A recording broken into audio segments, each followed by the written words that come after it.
मिश्री सॉफ्ट होते हुए अपने मुंह पर हाथ रख लेती है। वहां खड़े सबको बड़ा धक्का लगता है। वेद जी, पारस, शुभ और अमिताभ जी चीखते हैं, कहते हैं मयंक। मयंक अपने सीने पर हाथ रख लेता है।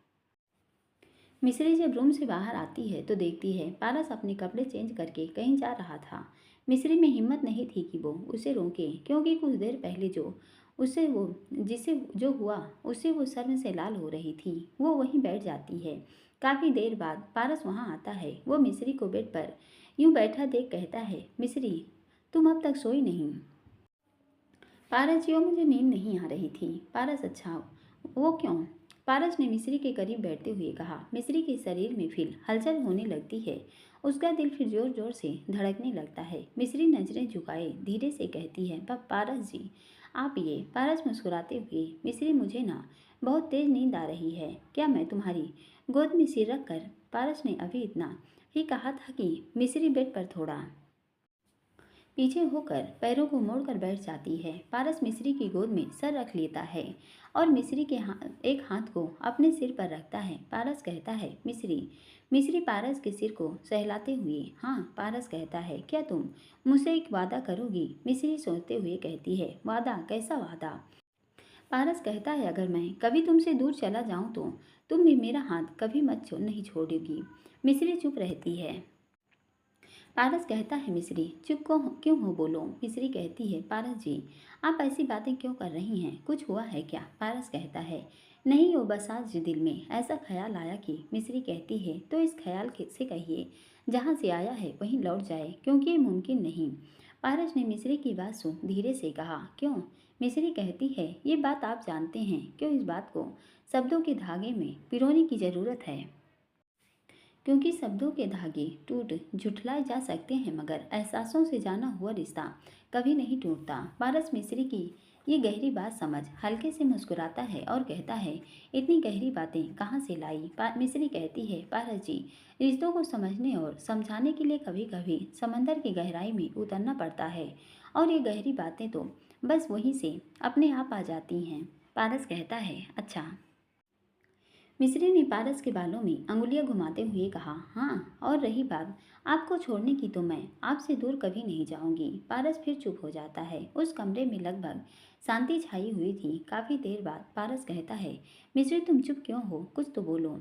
क्या बोलूं? मिस्री कहती है। पारस कहता है, कुछ भी। मिस्री फिर सोच में पड़ जाती है। पारस कहता है, अब तुम शांत मत रहो। पता है, तुम्हारी एक खामोशी मुझे ना तब पसंद थी जब तक हम एक बंधन में बंधे नहीं थे, और ना पसंद है जब मैं।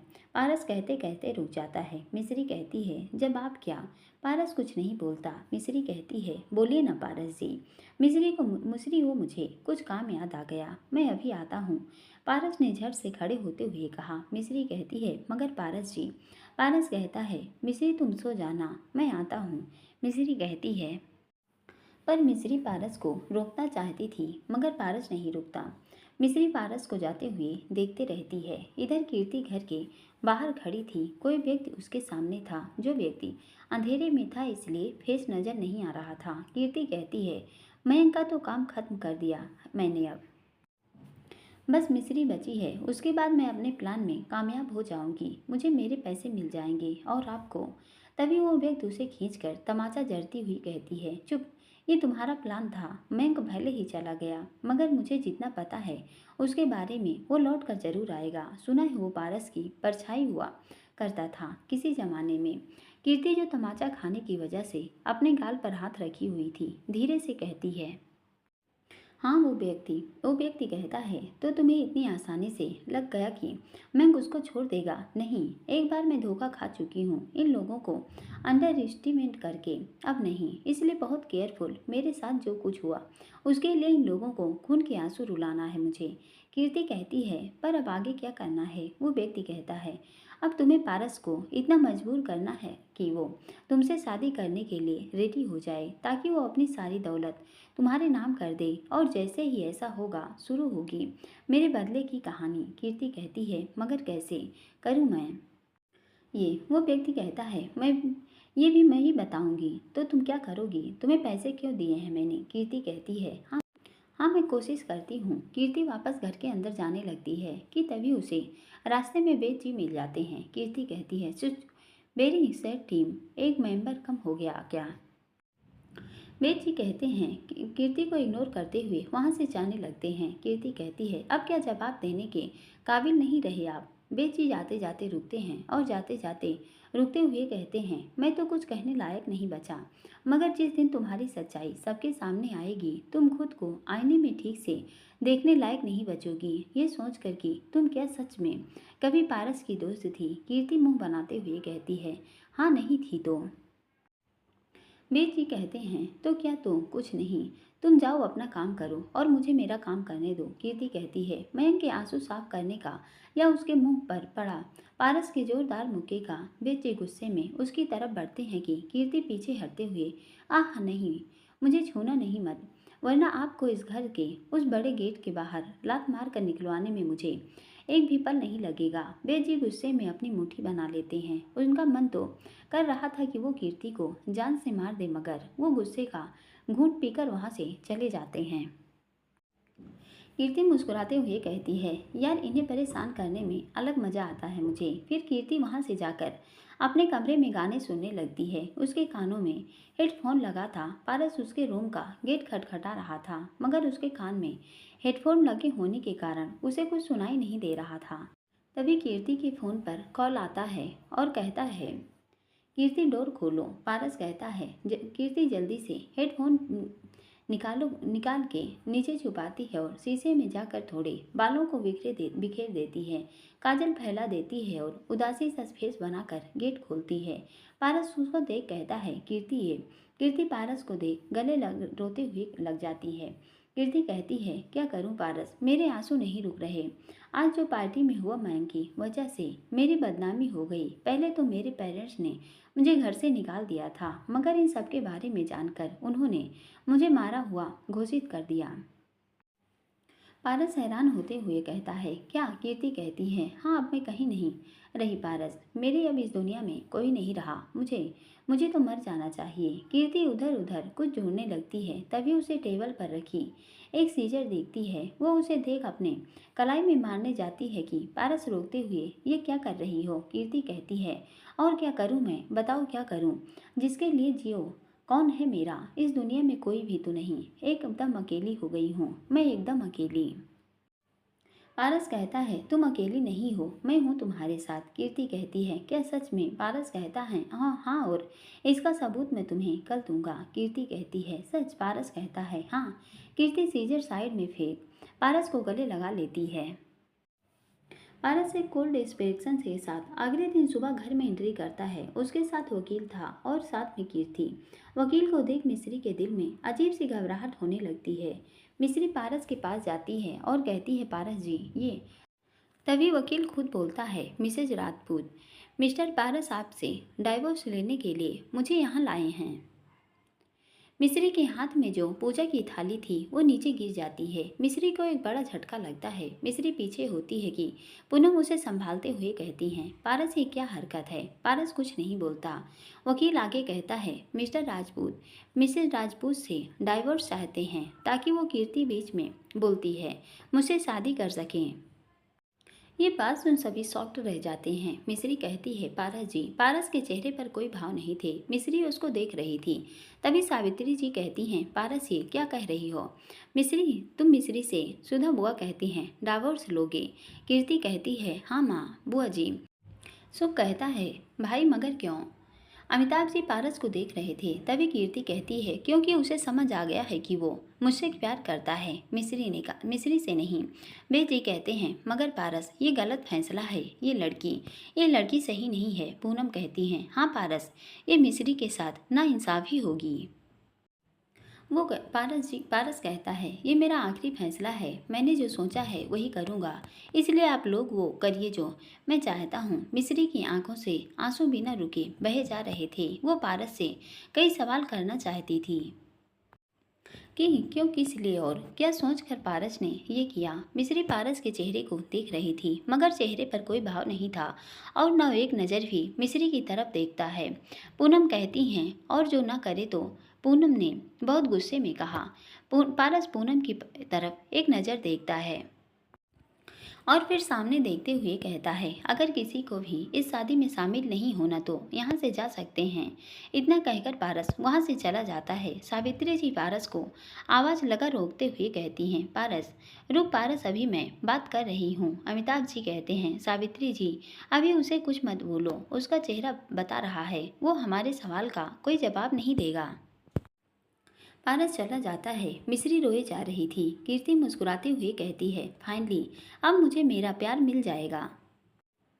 सुधा जी कीर्ति के पास आकर गुस्से से भड़कती कहती हैं, तुम सिया राम के जोड़े को बिगाड़ अपना प्यार पाने की बात कर रही हो, किसी का प्यार छीन कर कहती हो तुम पारस से प्यार करती हो। नहीं, ऐसा नहीं है। पूनम कहती है, हाँ अगर तुमने प्यार को कभी जाना होता तो कभी मिश्री को पारस से अलग न करती। वेद जी कहते हैं, पूनम तो इससे क्या बोल रही हो जब हमारा पारस ही गलत है। मुझे समझ नहीं आ रहा ये लड़का क्यों ये सब कर रहा है, उसका दिमाग खराब हो गया है।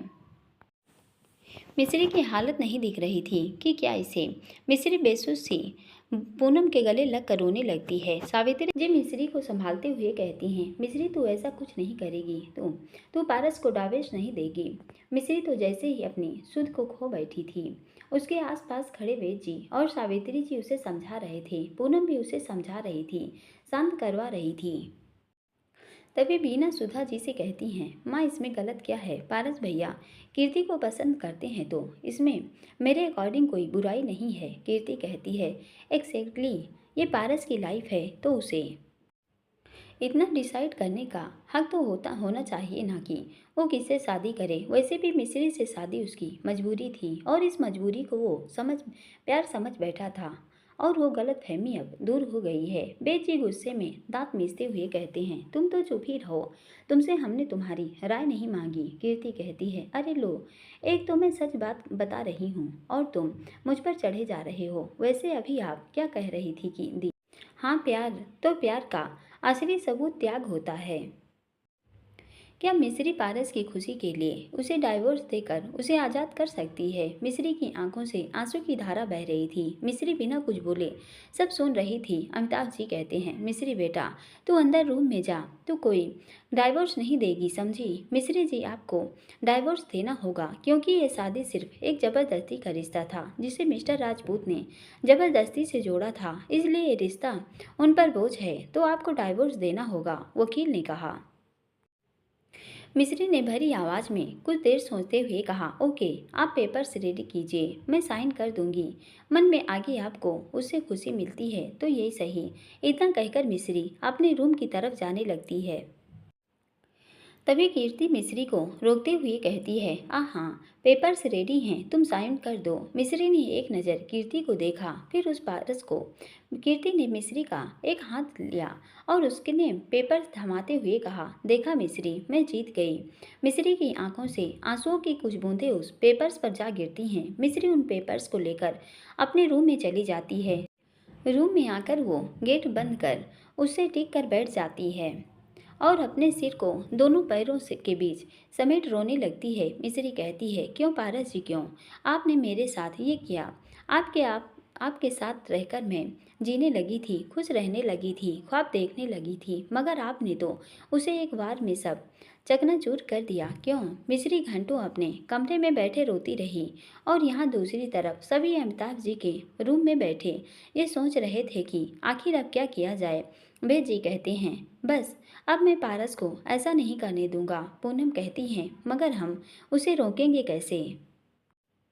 शुभ कहता है, हम इस शादी में शामिल नहीं होंगे तो भाई शादी नहीं करेंगे। वेद जी कहते हैं, शुभ यहाँ मजाक नहीं चल रहा। पूनम कहती हैं, वैसे शुभ गलत नहीं कह रहा, अगर हम नहीं हुए तो शादी भी नहीं होगी। वेद जी कहते हैं, पूनम लगता है तुम अपने जिद्दी भाई को भूल गई हो, अगर ऐसा किया तो वो कल ही की जगह आज ही शादी कर लेगा। सुधा कहती हैं, तो अब क्या किया जाए? अमिताभ से, भैया अब क्या करें?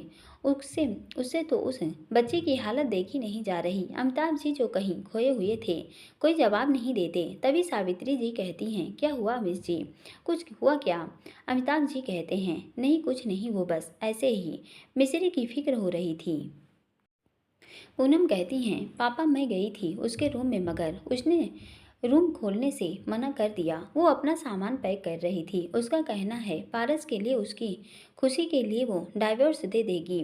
बेजी गंभीर आवाज में कहते हैं। वैसे पूनम देखा जाए तो वो अब करे भी क्या, उसको यहाँ रहने से दुख ही होगा। सावित्री जी कहती हैं बे तुम ठीक कह रहे हो, मगर मिश्री डाइवोर्स न दे। अमित जी आप कुछ समझाइए उसे। अमित जी कहते हैं मैं। सावित्री जी कहती हैं हाँ आप। अमिताभ जी कहते हैं ठीक है मैं देखता हूँ। अमिताभ जी चले जाते हैं। शुभ कहता है मगर जीजा जी कीर्ति का क्या करना है। बीना शुभ को कोहनी मारते हुए कहती है तुमसे कहा तुम्हारे भाई की खुशी देखी नहीं जाती क्या। अच्छा तो है मिश्री चली जाएगी। शुभ कहता है बीना मगर मिश्री भाभी भी तो मेरी अपनी हैं और तुम्हारी तो बड़ी बहन है, तुम्हें उनके लिए दुख नहीं होता। बीना मुंह बनाते हुए मन में कहती है दुख तो होता है मगर अपने लिए। यहाँ कहाँ मैंने सोचा था यहाँ आकर राज करूँगी, मगर यहाँ तो मिश्री ही सबके दिल में दिमाग में छाई रहती है। पूनम कहती हैं बेद जी कीर्ति सच में गलत लड़की है। बेद जी कहते हैं अब क्या मैं स्टॉप बना कर दूँ, पहले दिन यही कह रहा हूँ सबको। पूनम कहती हैं अब आप गुस्सा क्यों कर रहे हैं। बेद जी कहते हैं सॉरी वो थोड़ा। पूनम कहती हैं इट्स ओके। सावित्री जी कहती हैं अगर कीर्ति गलत है तो पारस के सामने उसका सच लाना होगा। सभी टीम बना लेते हैं। कुछ देर बाद बीना कीर्ति के पास आती हैं और कहती हैं तुम्हारे खिलाफ साजिश हो रही है, तुम्हें फंसाने की, तुम्हारा पर्दाफाश करने की।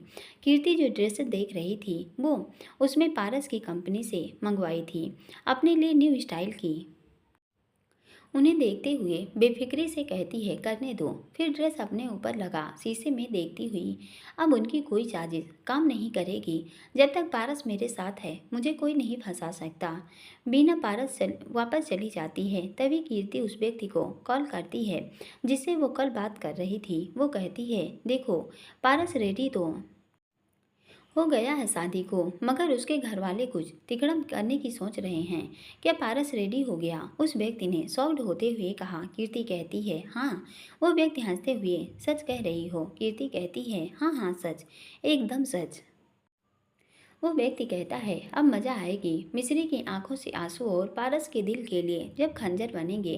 कीर्ति कहती है पर क्या तुम्हें लगता है पारस की दौलत मुझे मिलेगी। पारस आते हुए दौलत कैसी दौलत। कीर्ति फोन पीछे छुपाते हुए कोई दौलत नहीं। पारस कहता है तो वो कॉल। कीर्ति डरते हुए कहती है अच्छा ये वो मैं अपनी फ्रेंड से बात कर रही थी, उससे कह रही थी कि मेरा प्यार मेरी दौलत मुझे मिलने वाली है। क्या ये सच है, क्या ये सच ऐसा ही रहा है, मुझे यकीन नहीं हो रहा। पारस कहता है ओह अच्छा तो अपनी दोस्त से कहो हमारी शादी में आए। कीर्ति कहती है हाँ मैंने इनवाइट किया है। तभी कीर्ति की नज़र पारस के हाथ में रखे पैकेट पर जाती है। वो उसे रोकते हुए कहती है पारस ये क्या है। पारस उसे वो पैकेट दूर करते हुए कहता है ये तुम्हारे लिए गिफ्ट। कीर्ति कहती है गिफ्ट। पारस कहता है हाँ गिफ्ट, आओ बैठो। पारस कीर्ति का हाथ पकड़ पास पड़े सोफे पर बैठाते हुए कहता है। कीर्ति खुश होते हुए बैठती है और कहती है अब बताओ ना। पारस उस पैकेट से चूड़ी निकाल कर कीर्ति को की तरफ बढ़ाते हुए कहता है ये देखो, इसे मैं तुम्हारे लिए लाया, अच्छी है ना। कीर्ति उन्हें देखते हुए हाँ। कीर्ति उसे लेने के लिए हाथ आगे करती है कि पारस उसे वापस लेते हुए इसे मैं पहनाऊंगा।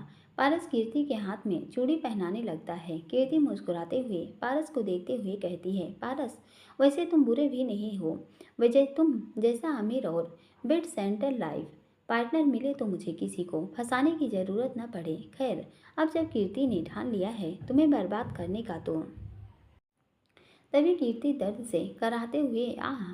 पारस उसके हाथ में चूड़ी डालने की कोशिश कर रहा था। कीर्ति कराहते लगती है और पारस से दूर हट जाती है। पारस ये क्या है, ये मेरे नाम की नहीं है और तुम इसे जबरदस्ती। देखो मेरे हाथ में चूड़ी टूट गई और कितना खून बह रहा है। पारस कहता है हाँ तुम सही कह रही हो, शायद ये तुम्हारे ले नहीं है और ज़बरदस्ती से टूट गई और दर्द दे गई। मिश्री दूर खड़ी सब देख रही थी। कीर्ति कहती है, अच्छा कोई बात नहीं, अब तुम मेरे नाप की ले आना। तभी पारस कीर्ति के हाथ से कुछ चूड़ियाँ लेता है और उन्हें देखते हुए, मगर ये तो मैं अपने प्यार के नाप की ही लाया था। इतना कहते हुए पारस वो चूड़ी अपने हाथ में दबा तोड़ देता है।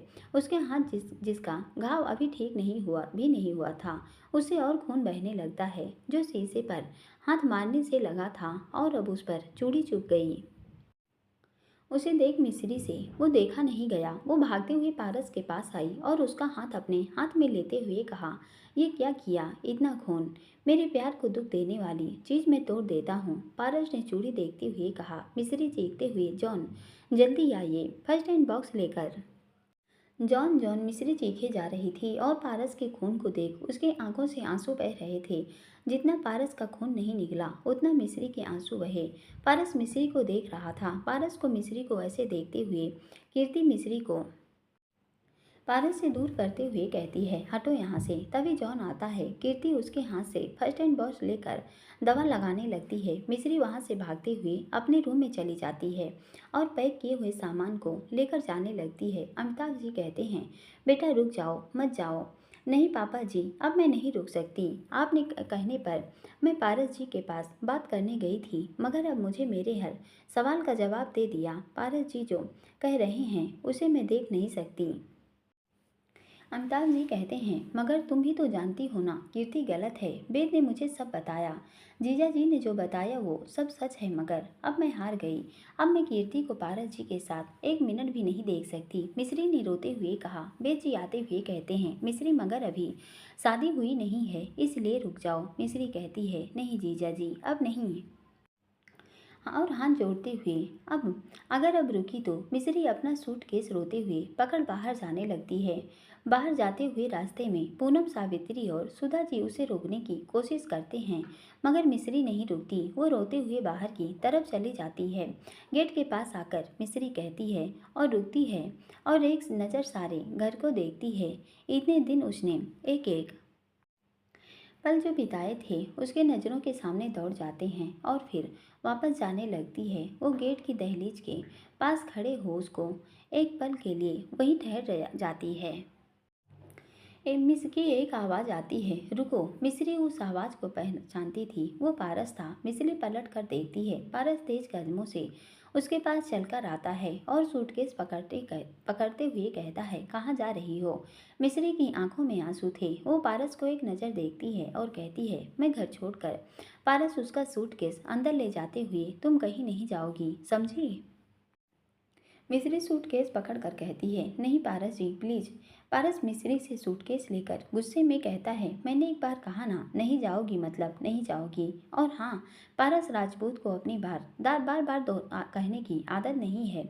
पारस उसका सूटकेस अंदर रूम में ले जाने लगता है।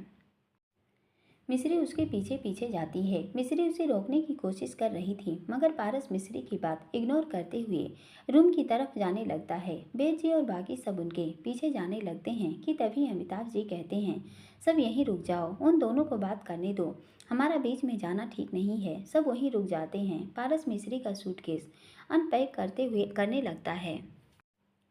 मिस्री उसको रोकते हुए, पारस जी, मैं यहाँ नहीं रोक सकती। आप जब कीर्ति से शादी कर रहे हैं तो मुझे क्यों रोक रहे हैं? पारस सख्त आवाज़ में कहता है, तुमसे मैंने कहा था ना, नहीं जाओगी। फिर वापस एक एक करके मिस्री के कपड़े ड्रॉर में रखने लगता है। मिस्री को जब लगता है कि वो पारस को नहीं रोक पा रही है, तो वो पारस का हाथ पकड़ उसे रोकते हुए कहती है, रुक जाइए। आपको मुझे यहाँ रोकना है तो ठीक है, मैं रुक जाऊंगी, मगर प्लीज़ मुझे बस एक सवाल का जवाब दे दीजिए। पारस कहता है, मुझे तुम्हारे किसी सवाल का जवाब नहीं देना। मिस्री कहती है, आपको देना होगा। ये एक नहीं, तीन जिंदगी का सवाल है। मेरे, आपके और कीर्ति के। पारस कहता है, आई डोंट केयर, चलो हटो अब सामने से। मिस्री को पारस बाजू से पकड़ साइड करता है। मिस्री आंखों में आंसू ले पारस को सब सामान वापस रखते हुए देख रही थी। पारस जब सब सामान अनपैक कर देता है तो बाहर जाने लगता है। मिस्री वहीं जमीन पर बैठ जाती है और सिसकियां लेकर रोने लगती है। वो ये सोच रही थी कि वो कैसे पारस को किसी और के साथ देख पाएगी। वो नहीं चाहती थी कि वो यहाँ रहे और पारस को किसी और के साथ देखे, क्योंकि अगर वो ऐसा देखती है तो वो पल पर हर पल तड़पेगी। मिस्री अभी ये सोच ही रही थी कि उसे गेट बंद होने का एहसास होता है। मिस्री उस ओर देखती है कि पारस ने रूम का गेट बंद कर दिया है। मिस्री पारस को एक नज़र देखती है और फिर रोने लगती है। पारस उसके पास आता है और कहता है, मिस्री उठो वहाँ से। मिस्री नहीं उठती और जोर जोर से फूट फूट कर रो पड़ती है। पारस फिर कड़क आवाज़ में कहता है, मिस्री सुना नहीं क्या कहा? खड़ी हो। मिस्री खड़ी होती है, मगर मिस्री की आंखों के आंसू थम नहीं रहे थे। पारस मिस्री की तरफ बिना देखे कहता है, आंसू पोंछो। मिस्री को अब गुस्सा आने लगता है। वो गुस्से में रोते हुए कहती है, पारस जी आप ऐसे हैं, मैंने सपने में भी नहीं सोचा था। एक तो आप उस कीर्ति से शादी कर रहे हैं और मुझे रोने भी नहीं दे रहे। पारस मुझे तुम्हारा रोना अच्छा नहीं लगता, इसलिए आंसू पोंछो। मिस्री जब कोई जवाब नहीं देती, न वो आंसू पोंछती है तो पारस कहता है, मिस्री मेरी बात मानो, जो कहा है वही करो। मुझे मेरे फैसले पर खड़े रहने दो। मुझे मजबूर मत करो अपना फैसला बदलने के लिए। मिस्री की आंखों में आंसू थे। वो पारस के सामने आकर रोते हुए कहती है, तो आप बदल लीजिए। कैसा फैसला मत करिए, मैं ये शादी मैं आपके बिना नहीं रह जी सकती। मिस्री ऐसा कहते हुए पारस के सिर से अपना सिर टिका लेती है। पारस के कानों में शब्द उसके दिल को कमजोर बना रहे थे। मिस्री आगे कहती है, पारस जी अगर आप किसी और के हो गए तो सच में आपकी मिस्री जीते जी मर जाएगी। पारस के सामने मिस्री का आना और मिस्री की आंखों में पारस जब उस आंसू को देखता है और मिस्री के कई बातों को जो उसके बिना जी नहीं पाएगी, मर जाएगी, तो वो मिस्री का हाथ पकड़ उसकी तरफ खींच लेता है और उसके हाथों को अपने कमर में लपेट उसे अपनी बाहों में समेट लेता है। मिस्री को इस हरकत की कोई उम्मीद नहीं थी कि पारस ऐसा कुछ करेगा। वो स्तंभ रह जाती है, मगर पारस का उसे यूं गले लगाना उसके अंदर के दर्द को बाहर खींच लाता है। मिस्री पारस को कसकर गले लगा लेती है। मिस्री के हाथ पारस के पीठ पर थे और सिर उसके सीने से ठिका हुआ था, उससे जिससे उसे पारस की धड़कनें साफ सुनाई दे रही थी। पारस की यूं गले लग वो रोने लगती है। पारस की शर्ट लगभग पूरी गीली हो चुकी थी। पारस उसके अपनी बाहों में समेटे ही उसके सिर पर सहलाते हुए कहता है, मत रो मिस्री, मुझे तुम्हारी आंखों में आंसू अच्छे नहीं लगते, तुम्हारा रोना मुझे अच्छा नहीं लगता। मिस्री अब और जोर जोर से रोने लगती है। तो वो कहता है ना, जब किसी से के लिए रो रहे हो तो हमारे अंदर जब दर्द छिपा हो और कोई हमें चुप कराए तो हमारे अंदर का दर्द उसके सामने ही बह जाता है। हम उसके सामने ही और रोने लगते हैं। पारस को जब लगता है मिस्री बहुत रो रही है तो वो मिस्री को खुद से थोड़ा दूर करता है और उसके चेहरे को अपने हाथों में भरकर उसकी आंखों के बहते आंसुओं को देखता है। मिस्री अपनी आंखें बंद कर लेती है। पारस फिर अपने होठों को उसकी आंखों के पास ले जाकर उसके बंद आंखों पर किस करके कहता है, चुप हो जाओ, तुम्हारा पारस इन्हें देख नहीं पा रहा। मिस्री एक एक आंसू मेरे लिए बहुत कीमती हैं और तुम्हारे ये आंसू मुझे कमजोर कर रहे हैं। मिस्री ने अपनी आंखें बंद कर रखी थी। तभी पारस की नज़र मिस्री की आंखों से बहते आंसू पर जाती है, जो उसके होठों से होते हुए उसके गर्दन तक जा रहे थे, मगर पारस की नज़र उसके होठों पर ठहर जाती है। पारस का दिल संभल नहीं रहा था। वो खुद को रोकने की बहुत कोशिश कर रहा था। वो अपने जज्बातों को संभाल रहा था, मगर वो अपने दिल से जीत नहीं पा रहा था। मिस्री के होंठ गुलाब की पंखुड़ियों की तरह थे। देखते ही देखते पारस कब उसके होठों को अपने होठों की कैद में ले लेता है उसे पता ही नहीं चलता। पारस का मिस्री को यूं किस करना मिस्री ने कभी इमेजिन नहीं किया था। उसकी आंखें खुली की खुली रह जाती हैं। पहले तो वो खुद उसे रोक नहीं रही थी, मगर तभी कुछ सोच वो अपने जज्बातों को कंट्रोल कर बड़ी मुश्किल से खुद को संभाल कर पारस को खुद से दूर करने का इरादा करती है। पारस मिस्री को किस कर रहा था कि मिस्री उसे खुद से दूर धकेल देती है और कहती है, पारस जी ये आप क्या कर रहे हैं? मिस्री अपने होठों पर हाथ रखती है और कहती है, आप ये गलत है। आप कीर्ति से। पारस को जब समझ आता है कि वो क्या कर गया, वो वहाँ से तुरंत चला जाता है। मिस्री अब भी वहीं खड़ी रहती है। इधर कीर्ति जो अपने शादी के लिए सब रेडी कर रही थी, केके को कॉल करके बुला लेती है और एक अच्छा सा एक्सपेंसिव लहंगा ऑर्डर करती है। वो केके को एक ग्रैंड वेडिंग प्लानर को करने के लिए इंस्ट्रक्शन देती है। केके को गुस्सा आ रहा था, मगर वो कुछ नहीं कर सकता था। आखिर उसके बॉस का ऑर्डर था। इधर बेच जी मयंक को कॉल कर रहे थे, मगर उसका फ़ोन नहीं लग रहा था। बेच जी अब अकेले पड़ चुके थे। मयंक जा चुका था। मिस्री ने हार मान ली थी। पूनम और घर के बाकी लोग भी परेशान थे। धीरे धीरे शाम हो चली थी। मिस्री ने अब तक डाइवोर्स पेपर साइन नहीं किए थे। मिस्री रात का डिनर बना रही थी, तभी कीर्ति आते हुए कहती है, तुम यहाँ क्या कर रही हो? अब ये मेरा ससुराल होगा, इसलिए यहाँ से काम मैं करूँगी, तुम जाओ यहाँ से। मिस्री कहती है, मगर कीर्ति बिना मिस्री की बात सुने खाना बनाने लगती है। मिस्री चुपचाप वहाँ से वापस अपने कमरे में आ जाती है। वो अपने कमरे में उदास बैठी थी कि पारस आता है और अपनी कोई फाइल ढूंढने लगता है। मिस्री पारस को देखती है, तभी उसको कुछ टाइम पहले जो हुआ वो ध्यान आता है। उसको बुरा लग रहा था कि उसने पारस को यूं धक्का दिया, मगर वो भी क्या करती जब पारस उसके साथ नहीं रहना चाहता, कीर्ति से शादी कर रहा है तो उसे यूं। मिस्री ने ये सब सोच रही थी कि उसके कानों में एक आह निकल जाती है। मिस्री झट से पारस की तरफ देखती है। पारस एक ड्रॉयर के पास खड़ा था, अपना हाथ झटक रहा था। मिस्री जल्दी से उसके पास जाती है और कहती है, पारस जी क्या हुआ? पारस दर्द से कराहते हुए कहता है, वो मैं फाइल ढूंढ रहा था और ये ड्रॉर बंद करते समय ध्यान नहीं रहा और लग गया। मिस्री पारस का हाथ अपने हाथों में लेकर उसे देखकर सहलाते हुए कहती है, आप भी ना। पारस जी कहीं ध्यान नहीं रहता। जब पता नहीं था फाइल कहाँ है तो मुझसे पूछ लेते। अब देखो चोट लग गई ना, कितना दर्द हो रहा होगा। मिस्री एक सांस में ये सब बोल गई। पारस मिस्री को देख हैरान था। उसने उसके इतना सब करने के बाद भी मिस्री को उसकी फिक्र थी। अभी जो मिस्री उदास बैठी थी, उसकी एक आह पर अपनी तकलीफ भूलकर उसके पास आई, उसकी फिक्र कर रही है। मिस्री कहती है, पारस जी सुन रहे हैं आप? बताइए कौन सी फाइल चाहिए थी? पारस जो मिस्री को ही देख रहा था। जब कोई जवाब नहीं देता तो मिस्री फिर कहती है, पारस जी अब कहाँ खो गए? पारस कहता है, हाँ कुछ कहा? मिस्री कहती है, कौन सी फाइल चाहिए थी आपको? पारस कहता है, वो ग्रीन वाली जो लास्ट टाइम केके ने दी थी ऑफिस में। मिस्री कहती है, अच्छा वो, रुकिए। मिस्री साइड में ड्रावर को ओपन करती है और फाइल देते हुए कहती है, लीजिए और हाँ, और आगे से प्लीज़ कुछ खुद मत ढूंढिएगा, मुझे बताइएगा, मैं ढूंढ कर दूंगी।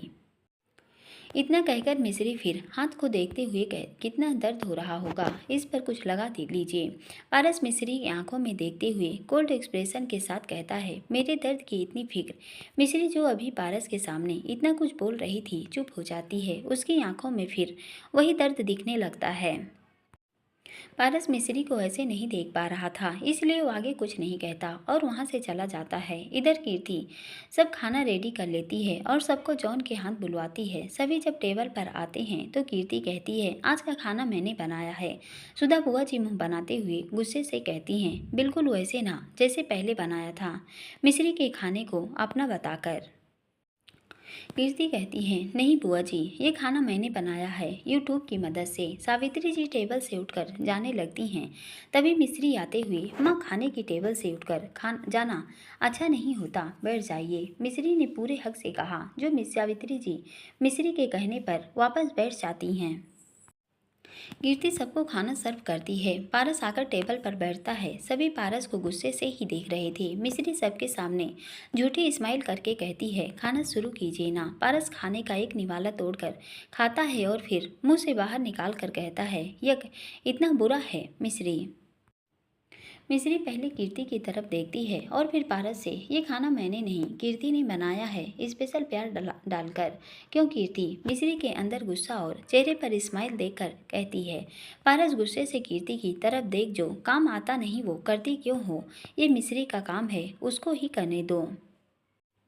सुखबेद जी के साथ हाई फाई देते हुए ये बड़ी डांट बड़ी आई खाना बनाने वाली। फिर सुख याद करता है कि कैसे उससे कीर्ति बनाए खाने को खराब किया था जो उसने खुद न बनाकर रेस्टोरेंट से मंगवाया था। कीर्ति कहती है मगर ये तो।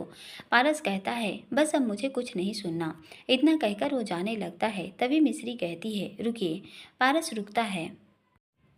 मिस्री कहती है आप लोग मुझे 10 मिनट दीजिए, मैं अभी सबके लिए इंटरेस्ट कुछ बना कर लाती हूँ। भूखे पेट सोना अच्छा नहीं होता। कीर्ति का मुंह बन गया था और मिस्री किचन में जाकर झटपट से सूजी और बेसन का चीला बना कर लाती है और साथ में वो सूजी का हलवा बना लेती है। क्योंकि सबको भूख लग रही थी इसलिए वो जल्दी से बस यही बना पाती है। दही की चटनी और सॉस लेकर आती है। उसे देख अमिताभ जी कहते हैं मिस्री ये। मिस्री मुस्कुराते हुए कहती है पापा जी वो जल्दी में मुझे कुछ समझ नहीं आया तो बना दिया। ये माँ बनाती थी जब मुझे बहुत भूख लगती थी तो, और मीठे में हलवा बना दिया। सुधा बुआ और सावित्री जी बेसन की चिल्ली को थोड़ा सा टेस्ट करते हुए कहती हैं हाँ बहुत टेस्टी है। मिस्री मुस्कुरा देती है। फिर मिस्री सबको सर्व करती है और फिर कीर्ति से कहती है कीर्ति तुम भी बैठो। कीर्ति गुस्से में वहाँ से चली जाती है। बीना कहती है मिस्री जब कीर्ति भैया से शादी कर रही हैं तो ये परिवार अब उसका है तो तुम क्यों ये सब कर रही हो। उसे करने दो। मिस्री कहती है बिना परिवार मेरा हो या किसी और का कोई भूखा रहे ये तो अच्छी बात नहीं है ना। सावित्री जी मुस्कुरा देती हैं। सभी खाना खाते हैं और अपने कमरे में चले जाते हैं। मिस्री सब काम समेट अपने कमरे में जाने लगती है। कमरे के बाहर आकर उसके कदम थम जाते हैं। उसे समझ नहीं आ रहा था वो कैसे अंदर जाए तो तभी पीछे से किसी की आवाज़ आती है अंदर चली जाओ। मिस्री पलट कर देखती है तो पारस खड़ा था। पारस मिस्री के पास आता है और नर्म आवाज़ में कहता है अंदर चली जाओ। मैं आज सारी रात एक इम्पोर्टेंट प्रोजेक्ट पर वर्क करूँगा इसलिए स्टडी में ही रहूँगा।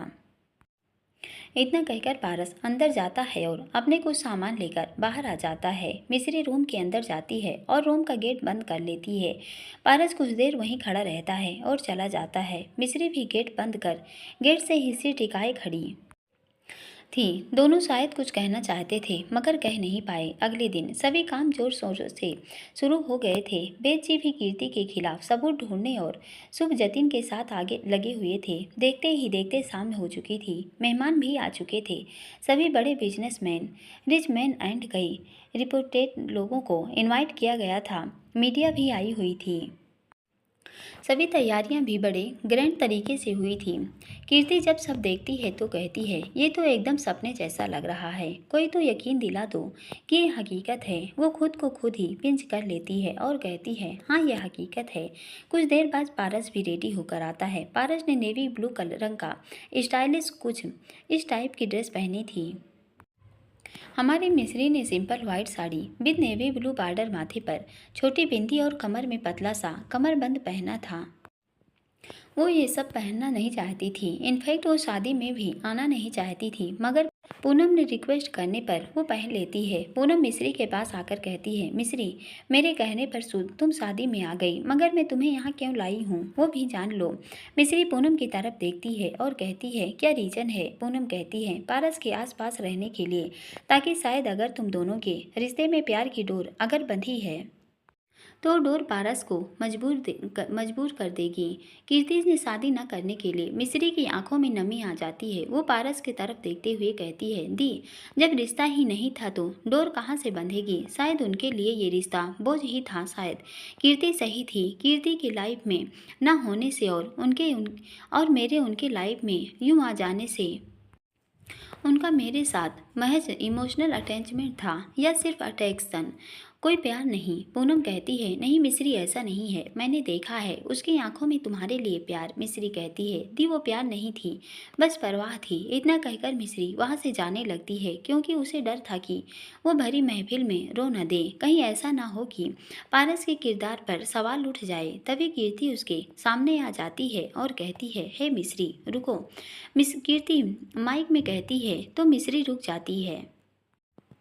वो सबके सामने पारस का मजाक बनवाना चाहती थी। कीर्ति आगे कहती है, मिस्री मेरी प्यारी सी दोस्त है। कीर्ति के मुंह से दोस्त सब सुन मिस्री उसे गुस्से से एक नज़र देखती है। कीर्ति कहती है, मिस्री याद देखो, तुम्हें कैसे सबके सामने परेशान करती हूँ। फिर जोर से कहती है। मिस्री घूर कर कीर्ति को देखती है। पारस कीर्ति के पास आकर कहता है, कीर्ति। कीर्ति कहती है, पारस चुप रहो, आज मेरा दिन है, जो जी कर आएगा करूँगी, और तुम मुझे नहीं रोकोगे। और वैसे भी मुहूर्त में अभी टाइम है। पारस गुस्से में से भरते हुए कहता है, मैंने कहा ना, मिस्री गाना नहीं गाएगी, तुम्हें समझ नहीं आता। कीर्ति पारस को देख घबरा जाती है कि तभी मिस्री अचानक कहती है, मैं गाऊंगी। पारस मिस्री के पास आकर धीरे से कहता है, नहीं मिस्री, तुम ये नहीं करोगी। मिस्री की आंखों में आंसू भरे थे। वो पारस को एक नज़र देखती है और फिर कीर्ति को देख कहती है, मैंने कहा मैं गाऊंगी। कीर्ति मिस्री के सामने माइक दे देती है। मिस्री स्टेज की तरफ जाने लगती है। पारस उसकी बाजू पकड़ उसे रोकते हुए धीरे से, मिस्री प्लीज डोंट डू दिस। मिस्री पारस को देखते हुए अपनी बाजुओं से उसका हाथ हटाती है और फिर स्टेज पर आ जाती है। फिर गाना शुरू करती है, तेरे दिल में मेरी धड़कनें थी, तुझको ना आई नज़र, मेरा इश्क मुझ में सांसें ले रहा था, तुझको ना आई खबर। मिस्री की आंखों से आंसू गिरने लगते हैं। मिस्री अपने एक हाथ से आंसुओं को पोंछती है और आगे गाती है, तेरे अलावा जान गए अब। मिस्री आंखें बंद करती है और पारस के साथ बिताए पल याद करते हुए, तेरे बाद तुझको हम ढूंढते हैं, राहों में तेरा पता पूछते हैं, मिलते हैं जो प्यार से आंसू, रब जाने क्यों नहीं सूखते हैं, दूरियां ये तेरी छूने लगी तो जीने से मैं ता डरती आ। मिस्री के बहते आंसू पारस के दिल पर खंजर से लग रहे थे। वो अपनी मुट्ठी कसकर बांध लेता है। तुझे कैसे पता न चला कि मैं तेनू प्यार कर दिया, तुझे कैसे पता न चला कि तेरा इंतजार कर दिया।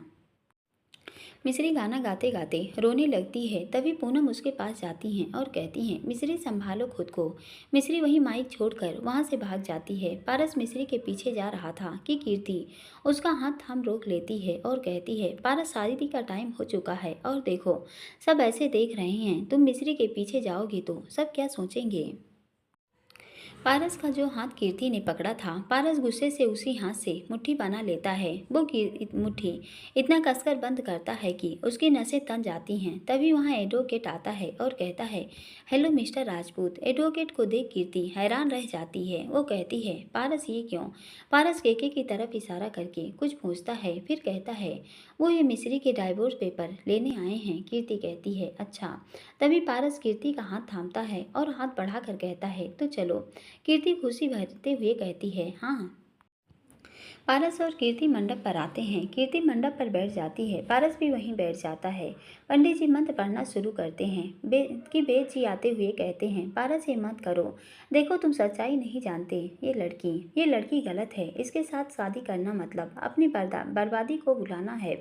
बेद जी पारस को समझा रहे थे और पारस हवन कुंड में जलती आग में देख रहा था। वो कहता है, जीजा जी, धोखेबाजों पर पारस राजपूत यकीन नहीं करता, बस सजा देता है। आप जाइए यहाँ से, समझे। कीर्ति कहती है, जीजा जी जाइए, आपने सुना नहीं, आप कुछ भी कह लें, पारस पर कोई असर नहीं होगा। बेजी कहते हैं, पारस मैंने तुम्हें धोखा नहीं दिया। सभी मीडिया वाले वहीं मौजूद थे, मगर बेजी को अपनी रेपुटेशन की कोई परवाह नहीं थी। वो पारस के सामने हाथ जोड़कर कहते हैं, पारस देखो, हाथ जोड़कर कहता हूँ, मिस्री को मत छोड़ो, वो मासूम तुम्हारे बिना मर जाएगी।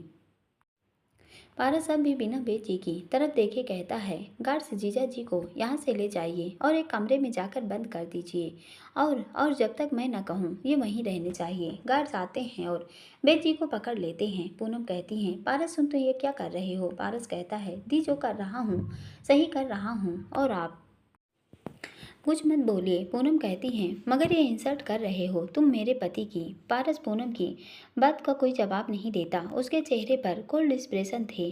कोई नहीं समझ पा रहा था कि उसके दिमाग में क्या चल रहा है। सावित्री जी, सुधा बुआ, अमिताभ जी और शुभ सभी रोकने की कोशिश कर रहे थे।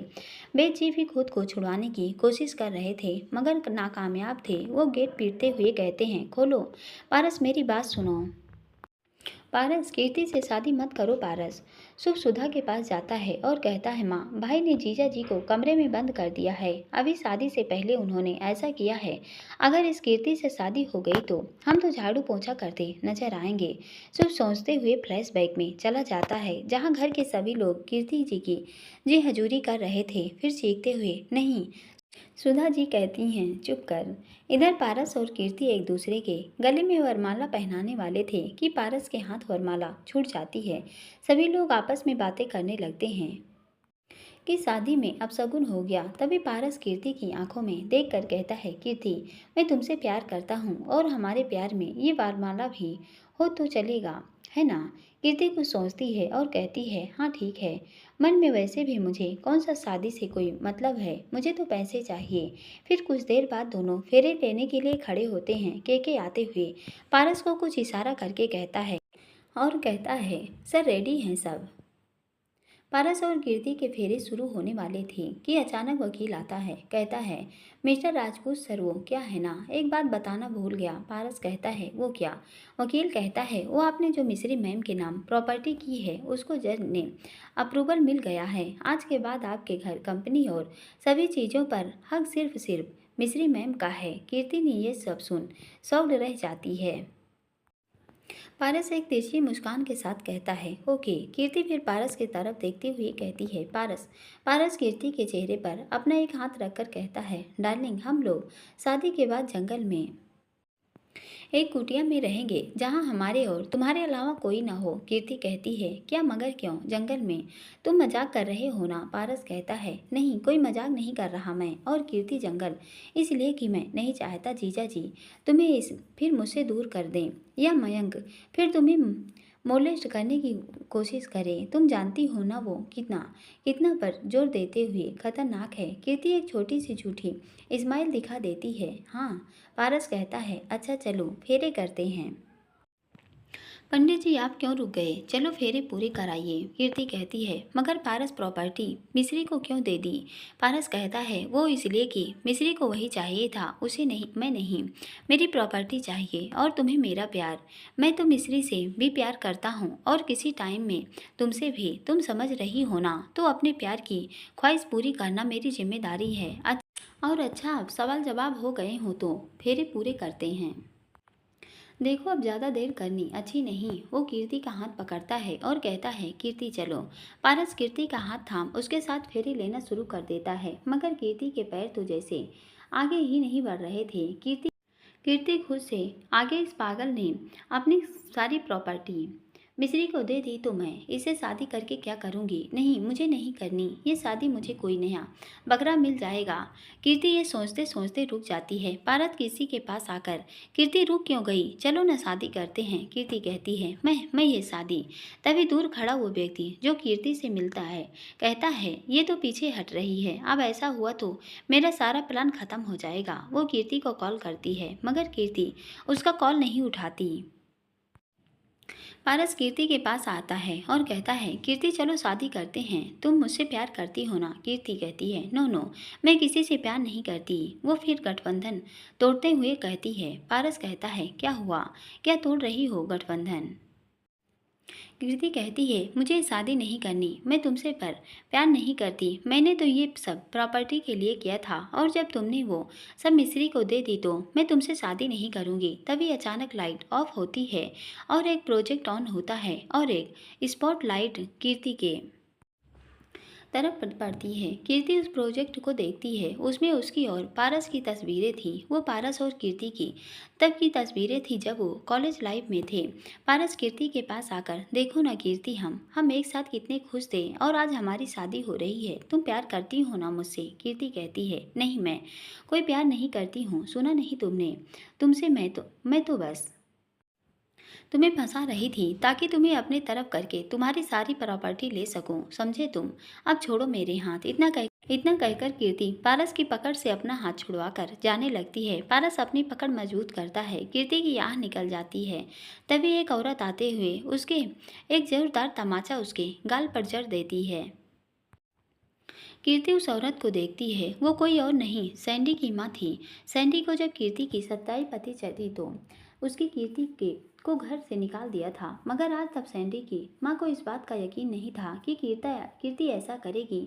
वो अपने बेटे को दोषी समझती थी क्योंकि सैंडी को हमेशा गर्लफ्रेंड चेंज करने की आदत थी। उसकी माँ इसी वजह से आज तक नाराज थी और उससे बात नहीं करती थी। सैंडी से दूरी बना ली थी। तभी सैंडी अपनी माँ के पास आकर खड़ा होता है और सैंडी को देख कीर्ति कहती है, सैंडी तुम? सैंडी कहता है, हाँ मैं। तभी कोई प्रोजेक्ट के पीछे से निकलते हुए क्यों अपनी हकीकत देख डर गई क्या? कीर्ति उस व्यक्ति को देखने की कोशिश कर रही थी मगर देख नहीं पा रही थी क्योंकि अंधेरा हुआ था। तभी वो व्यक्ति कीर्ति और सैंडी की तस्वीर प्रोजेक्ट पर चलाता है। तब सैंडी और कीर्ति एक साथ थे। मीडिया वाले हर तस्वीर को देखते हैं और कैमरे में कैद करते हैं। कीर्ति उन्हें देख सैंडी को घूरते हुए देखकर कहती है, ये तुमने किया ना? हाँ मैंने किया। सैंडी, हाँ, अपनी रेपुटेशन बचाने के लिए आज तक मैंने मयंक और मिस्री का साथ नहीं दिया, मगर जब पारस ने बताया कि तुमने मेरे अलावा और भी लोगों के साथ धोखे किए हैं तो मैंने इसे रोकने के लिए पारस का साथ दिया ताकि बाकी लोग भी तुम जैसी लड़की से अवेयर हो जाएं। फिर वो आदमी जो प्रोजेक्ट के पास था कहता है, इतना ही नहीं, अभी लाइट्स ऑन होती है। कीर्ति मयंक को सामने देख हैरान होती है। तभी बेची भी वहीं आ जाते हैं। गार्ड्स ने उन्हें खोल दिया था और मयंक को ये देख हैरान रह जाते हैं। कीर्ति कहती है, मयंक? मयंक कहता है, हाँ मैं, क्यों झटका लगा? अभी तो और जोर से झटका लगेगा। सभी बाहर आ जाएं। प्रोजेक्ट के पीछे से 3 लोग और बाहर आते हैं। कीर्ति उन्हें देखकर कहती है, ये सब? मयंक कहता है, हाँ ये सब। अरे हम तो बस ये सोचते थे तुमने पारस को और सैंडी को ही धोखा दिया है, मगर तुम तो खिलाड़ी निकली यार। तुमने तो और लोगों का भी घर तोड़ा है, मगर ये सब करके तुम्हें मिला क्या? हाँ, सभी मीडिया वाले इसे कवर करने लगते हैं। कीर्ति मीडिया को देख कहती है, मयंक ये। मयंक बात बीच में रोकते हुए कहता है, नहीं, कोशिश भी मत करना। आज इसे तुम्हारा वो बेटा नहीं रोक पाएगा, समझे? जिसे तुम पैसे दे रही थी वो तो अच्छा है। पारस ने ये देख लिया था, उसे तभी तुम पर शक हो गया था, मगर यकीन तब हुआ जब उस रात उसने तुम्हें किसी अनजान व्यक्ति से बात करते सुना। और उसके बाद पारस जब मेरे पास आया तब मैंने उसे सब सच्चाई बताई। पारस तो तुम्हें उसी वक्त मारने जा रहा था, मगर मैं ऐसा कैसे होने देता? कीर्ति के पास आकर मयंक कहता है, क्योंकि मैं तो प्यार करता हूँ ना तुमसे, और तुम्हें पाने के लिए मैंने तुम्हें मोलेस्ट करने की कोशिश की थी। रिमेंबर? बस उस दिन का बदला, इस सूट का बदला तो लेना था ना। तुम आगे से किसी और को न फंसा सको, इसलिए मीडिया को बुलाया ताकि वो यहाँ हुए एक एक इंसिडेंट को कवर कर सकें। और हाँ, रिच बनाने का शौक है ना तुम्हें, इसलिए इन लोगों को प्यार के जाल में फंसा लूटा ना तुमने। तो अब जब इतने जुर्मों की धनी हो गई हो तो न्यूज़पेपर में फ्रंट पेज पर तुम्हारा नाम तो होना चाहिए ना। कीर्ति मयंक को मारने के लिए हाथ आगे बढ़ा रही थी कि पारस उसका हाथ पकड़ लेता है और उसे झटक कर कहता है, हिम्मत भी मत करना। कीर्ति कहती है, पारस कहता है, मत लो मेरा नाम अपनी गंदी जुबान से। मुझे घिन आती है ये सोचकर कि तुम पर यकीन किया मैंने। कभी तुम्हें अपना सब कुछ माना था मैंने। अरे मैं तो इतना अंधा हो गया था कि अपने दोस्त मयंक की तरफ देखते हुए वो गलत समझ बैठा, उस पर हाथ उठाया। उससे न जाने क्या क्या कह गया।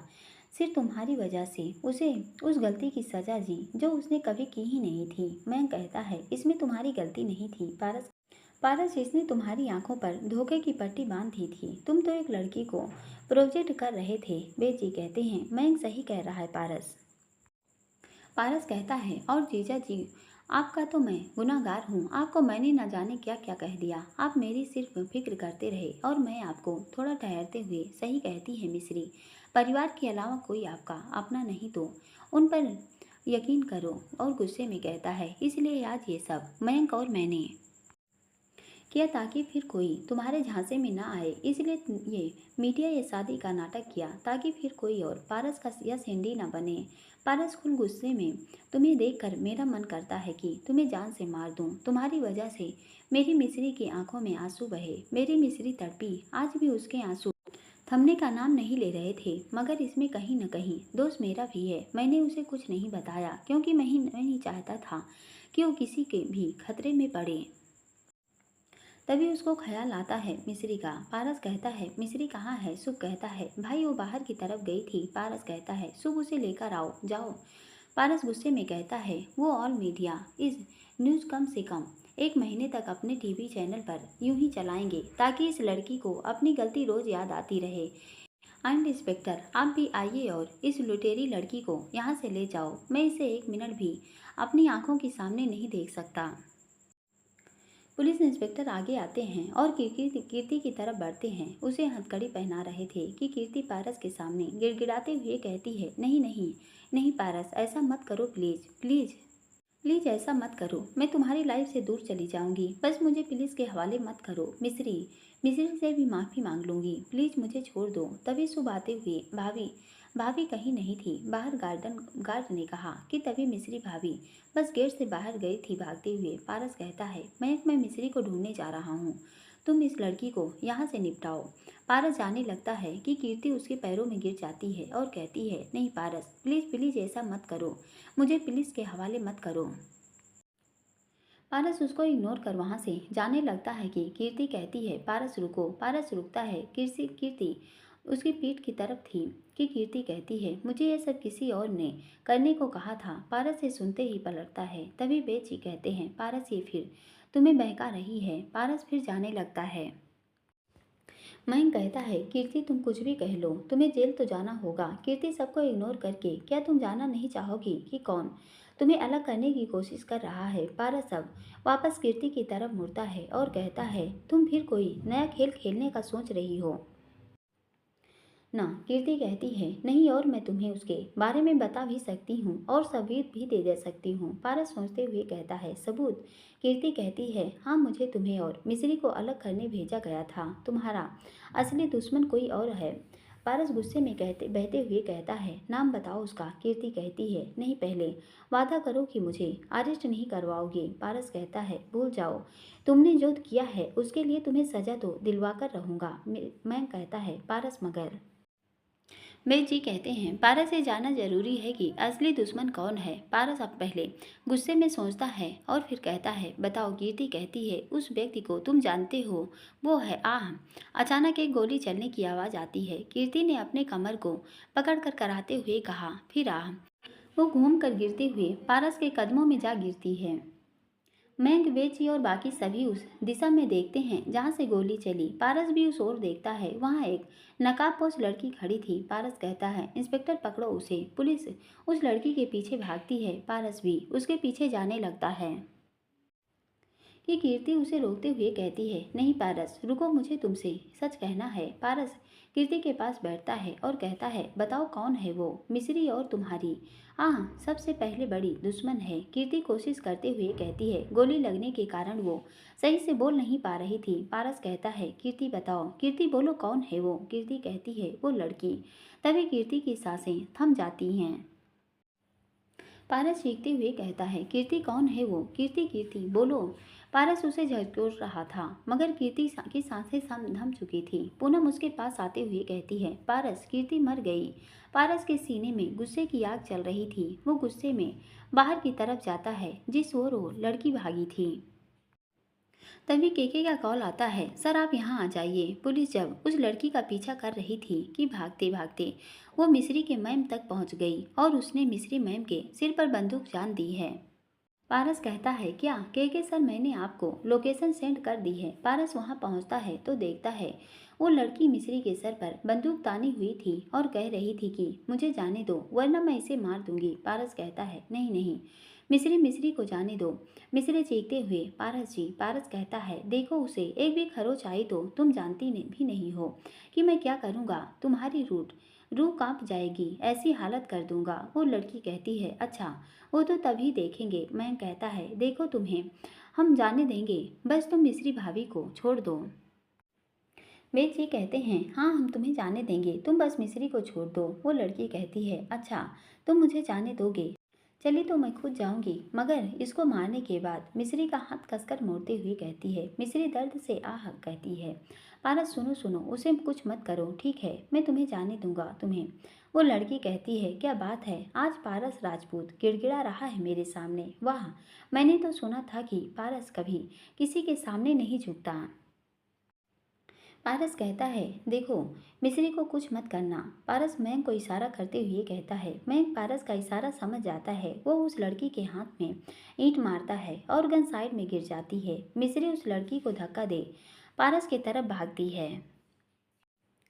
वो लड़की जमीन से गिरती है और बंदूक देखती है। पारस मिस्री को गले लगा लेता है और कहता है, मिस्री मिस्री तुम ठीक हो ना। पुलिस उस लड़की की तरफ बढ़ते ही कि तभी वो लड़की जल्दी से बंदूक उठा लेती है और पारस पर तान देती है और कहती है, मैं इतनी आसानी से हाथ नहीं आऊँगी, तुम्हें मरने के बाद ही जाऊँगी जेल। इतना कहते हुए वो पारस पर बंदूक चला देती है। पारस के सामने मिस्री आती है और मिस्री के फेस पर खून के छींटे पड़ते हैं। मिस्री भी शॉक्ड होते हुए अपने मुंह पर हाथ रख लेती है। वहाँ खड़े सबको बड़ा धक्का लगता है। बेद जी, पारस, शुभ और अमिताभ जी चीखने लगते हैं और कहते हैं, मयंक। मयंक अपने सीने पर हाथ रख लेता है।